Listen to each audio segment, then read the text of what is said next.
ప్రజా సమస్యల దర్పణం జనగామ న్యూస్ కి స్వాగతం.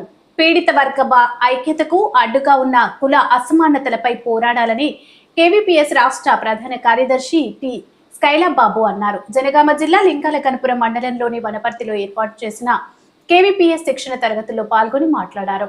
పేదల ఐక్యతకు ఆటంకంగా నిలిచిన కుల అసమానతలపై పోరాడాలని, సామాజిక శక్తులు వర్గ పోరాటాలలో మమేకం కావాలని పిలుపునిచ్చారు.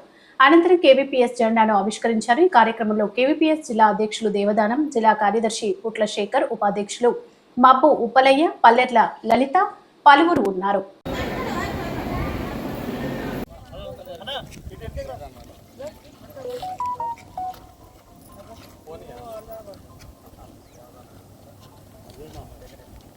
వర్ధిల్లాలి కుల వివక్ష వ్యతిరేక పోరాట సంఘం, వర్ధిల్లాలి కుల వివక్ష వ్యతిరేక పోరాట సంఘం, జిందాబాద్ కేవీపీఎస్ జిందాబాద్. క్లాసులో సందర్భంగా మనం ఈరోజు జెండావిష్కరణ చేసుకోవడం జరుగుతుంది. ఈ జెండావిష్కరణ మన రాష్ట్ర ప్రధాన కార్యదర్శి స్కైలబ్ బాబు గారు జెండావిష్కరణ చేయాల్సిందిగా కోరుతాను.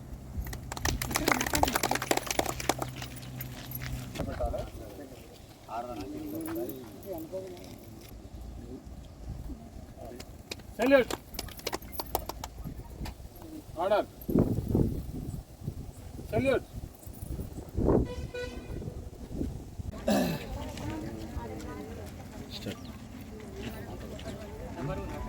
ఇట్లా ఉండండి. మాట్లాడొద్దని చెప్పి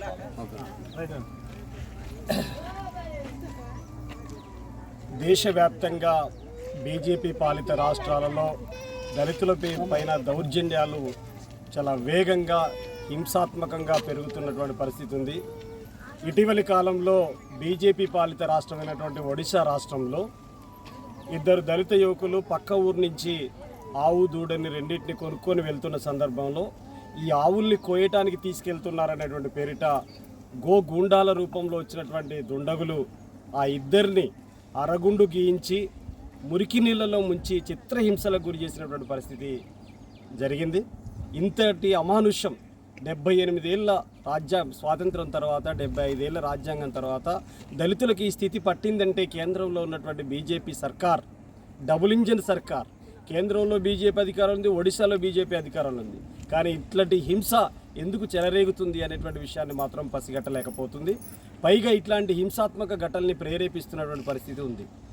ఇటీవలి కాలంలో తెలంగాణ రాష్ట్రంలో కూడా కులవివక్ష అంటరానితనం సీరియస్గా జరుగుతుంది. ఈ రాష్ట్ర ముఖ్యమంత్రి గారు కనీసం స్పందన లేనటువంటి పరిస్థితి ఉంది. ఈ రాష్ట్రంలో 2-3 దళిత మంత్రులు ఉన్నారని చెబుతున్నారు, వాళ్ళు కూడా స్పందించినటువంటి పరిస్థితి ఉంది. నిన్నగాక మొన్న నిన్ననే వికారాబాద్ యాలాల దగ్గర ఒక టీచర్ 10వ తరగతి చదువుతున్నటువంటి పిల్లలకి బయోసైన్స్ చెప్పడానికి గొర్రె మెదడు తీసుకొచ్చి ఇట్లా మెదడు ఉంటుందని చెప్పి ప్రాక్టికల్గా చూపిస్తే అది ఆవు మెదడే తీసుకొచ్చావు అనేటువంటి పేరిట హిందూ సంఘాల ముసుగులో గూండాల రూపంలో వచ్చినటువంటి వాళ్ళు అక్కడ న్యూసెన్స్ చేసి డీఈఓకు ఫిర్యాదు చేశారు. ఒక టీచరు ప్రయోగాత్మకంగా ప్రయత్నం చేస్తే ఆ టీచర్ను డీఈఓ పోలీసులు అంతా కలిసి సస్పెన్షన్ చేశారు. ఇంతకంటే దారుణం ఏమైనా ఉంటుందా? ఏ మెదడు తీసుకొస్తే ఏమిటి, వాళ్ళు తిన్నారా? పిల్లలకి చూపించడం కోసం, ప్రాక్టీస్ చేయడం కోసం తీసుకొస్తే ఆ టీచర్ని కంప్లీట్గా సస్పెండ్ చేసేటువంటి పని డీఈఓ గారు ఆదేశాలు ఇచ్చారు.